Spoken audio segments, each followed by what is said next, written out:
Meanwhile, I'm taking a look at our lamb here. I'm going to give it another toss.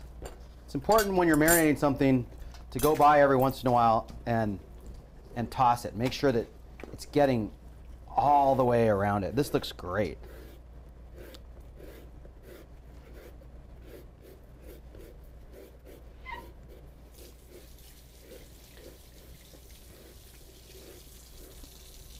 I'm going to get some ingredients ready. ready. You smell it? No, just kidding. I'm going to get ingredients ready for our garbanzo beans. I'm thinking lemon zest. Lemon zest, olive oil. Well, So Laura's going to do that. We have a little bit of a challenge in our meager kitchen. We don't have an actual outdoor grill. It'd be better if we had a real grill, but for us, we're going to use a grill pan. For this lamb, what we're going to do is sear it and then finish it in the oven, which is a great technique for any big piece of meat. If you try to finish it all on the grill, you're likely to burn it or really get it overcooked on the outside. And so what we're going to do is sear it first and then finish in the oven. which I'm raising the temperature of the oven. What do you need? Probably like 375. So 400 in this oven? We're not going to roast it. If we were going to roast it in the oven, we'd want higher temperature. But since we're going to sear it on the outside and then finish it in the oven, we can have a lower temperature, which will make it more evenly cooked throughout. So I'm going to make sure and take this and put it fat cap down. And I'm not going to put every one of them on all at once. With a grill pan specifically, what we're going to do is we'll take the temperature down too quickly. And so I'm going to put them on kind of in a more methodical way. This one does not have a fat cap, but it has a little bit of fat on that side. I'm going to put that down. When you're cooking a lot of meat at once, and you're putting it into a pan, it's important that you make sure and let the pan recover in heat. And that you don't put stuff too close together, or all it will do is steam. We want a grill. We want that firm outdoor grill kind of flavor. It's also important when you're cooking meat that any part of the meat that's touched the raw meat be cleaned before you put the old meat, the cooked meat back in it. So I'm going to have to clean my tongs and clean my bowl before I would reuse it. Here.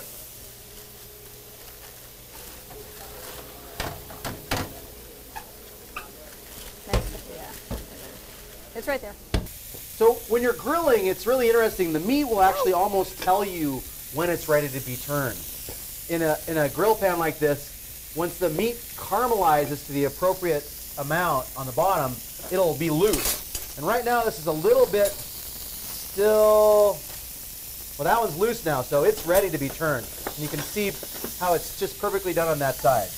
This one is still sticking a little bit. This one's still sticking a little bit, so it's not quite ready to be turned. A lot of people force it. They get in there and they end up, their meat pulls off on the grill because they don't let the meat tell you when it should be turned. So now we've got just enough mark on the outside to make this thing pretty. We're gonna finish it in the oven. One of our challenges is going to be, because we cut up a whole leg of lamb, these are somewhat irregularly shaped pieces. We're gonna have to be really careful in the oven about when they're done. Or we can just use the small, if we do all the same time, the small pieces will be well done and the big pieces will be medium rare. But there we go. So now off into a 375-degree oven.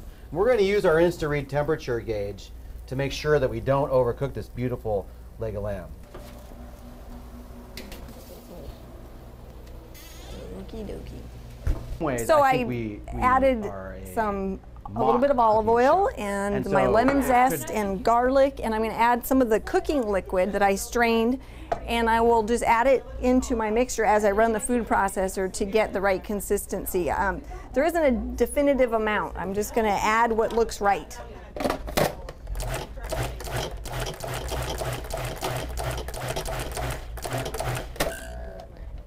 And I'm going to pour in about half a cup.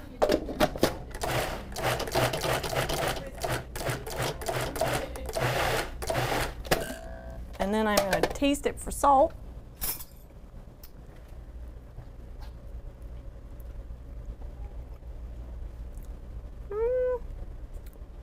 Very lemon zesty, but good.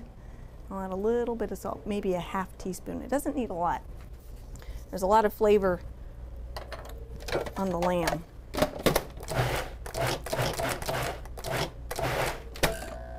that Morse code? Yes.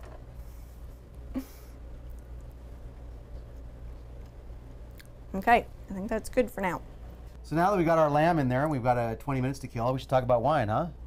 So what I've got for us for our lamb today, since we're having American lamb, I thought an Australian wine would be good. And so I actually didn't bring the Australian wine. I had it in my hand and then I brought a different one. But this is a Zinfandel. And the reason that I brought a Zinfandel is because Zinfandel is strong. And this lamb is going to be a strong flavored dish. And I think it'll be just fine that this wine and that will stand up to each other. And I love Old Vine Zinfandel. And you love Old Vine Zinfandel. This is actually from Sonoma County. Fabulous producer, Segisio.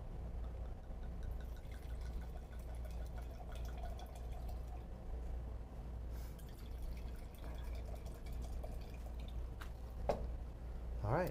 Thank you. Bon appetit. Or boneless appetit, I guess, since we're having boneless lamb. Smells good.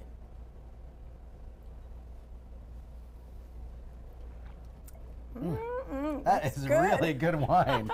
Woo-hoo. There's a little plug for Segisio, because that is really, really good. All right.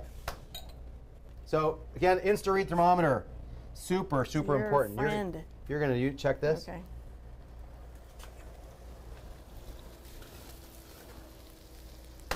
Take it all the way out. Close the oven back up so you don't lose heat. And then Go to we're the small piece first, go right to the. because that's the likely most cooked one. And we're going to take this out at about 125 I think we're there on that one. degrees. We want it to be medium rare. If you read all the guides about when you should take things out, we think that they're all quite a bit high.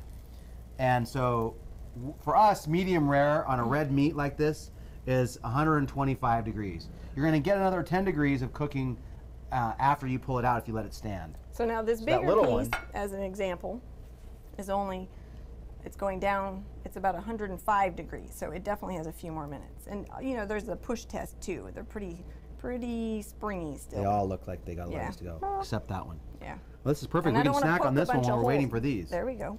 Yeah, and I don't want to be poking a bunch of holes in it, testing the temperature until I'm pretty certain that it's getting ready.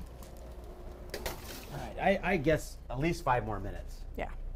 So we've got one that's good, and now just from the touch test, we can tell really that the rest of these, this one in particular, is done.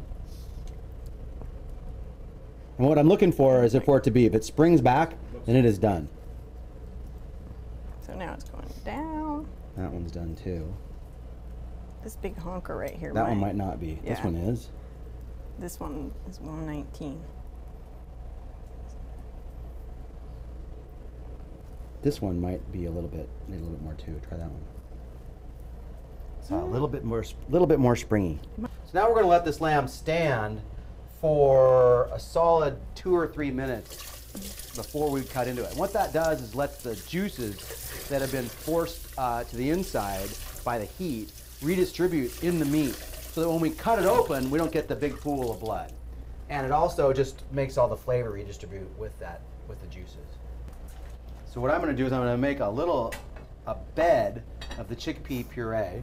Then we're going to put the lamb that we're going to be cutting into 2 pieces, just so that we can see the inside. We think that the medium rare inside is very pretty. We're going to cut that in 2 pieces so we can see it. And then we're going to top it with a big giant spoonful of our salsa.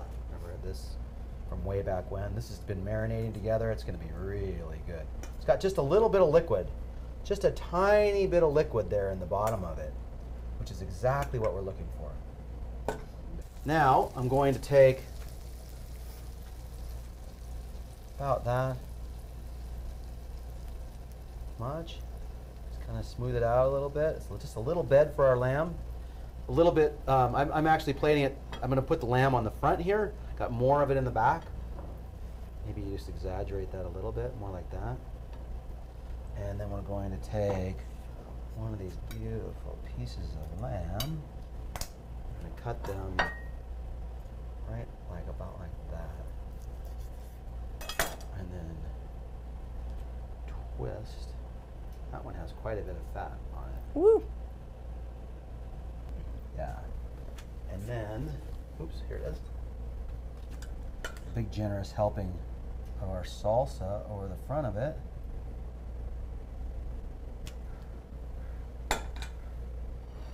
And voila. Dinner is served.